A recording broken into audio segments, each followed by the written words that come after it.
Olá, eu sou Gisele Paz, terapeuta Ayurveda, e venho falar um pouco sobre como equilibrar os doshas no nosso corpo. Lembrando que os doshas são combinações de elementos: espaço, ar, terra, fogo e água.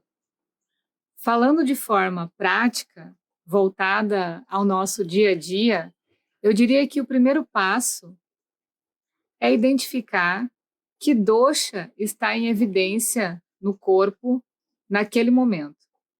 Eu estou mais letárgico, pesado ou com preguiça? Kapha. Eu estou irado, agitado, com muito calor? Pitta. Estou aéreo, com ansiedade, sem foco?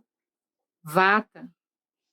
O segundo passo é refinar essa visão e aprender a perceber como os elementos se apresentam no nosso dia a dia.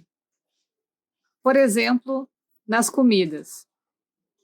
Alimentos mais secos, crocantes, frios, ou até mesmo os horários irregulares para se alimentar podem desequilibrar o vata.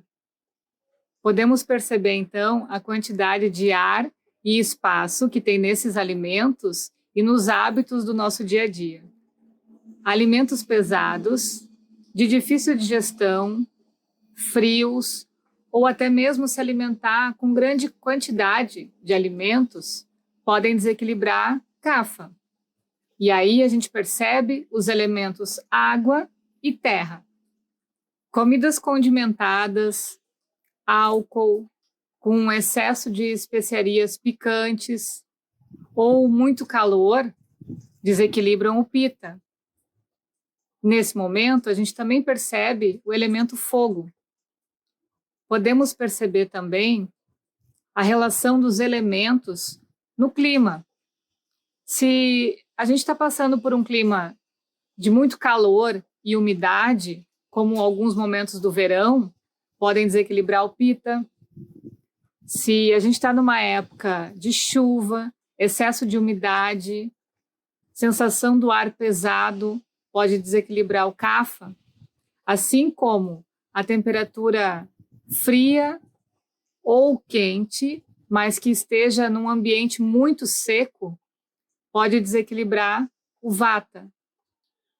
O terceiro passo é fazer a combinação dessas duas fontes de informação, os elementos do corpo e os elementos do que tem externo, por exemplo, a comida ou o clima. Lembrando que semelhante aumenta semelhante.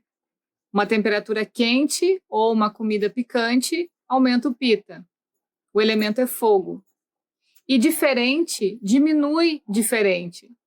Se eu tenho uma comida picante ou algo quente, eu posso equilibrar o meu Kapha, que é frio e pesado. Podemos contar com o auxílio de um bom terapeuta ayurvédico para nos auxiliar nessa prática da percepção dos elementos. E quando estamos com algum dosha viciado, o terapeuta nos auxilia com medicamentos ayurvédicos e terapias corporais que ajudam a eliminar esse excesso de toxinas. Mas o princípio de equilíbrio desses elementos será seguido da mesma forma, ok? Espero ter contribuído para a melhora da sua qualidade de vida. Agradeço pela atenção e até mais.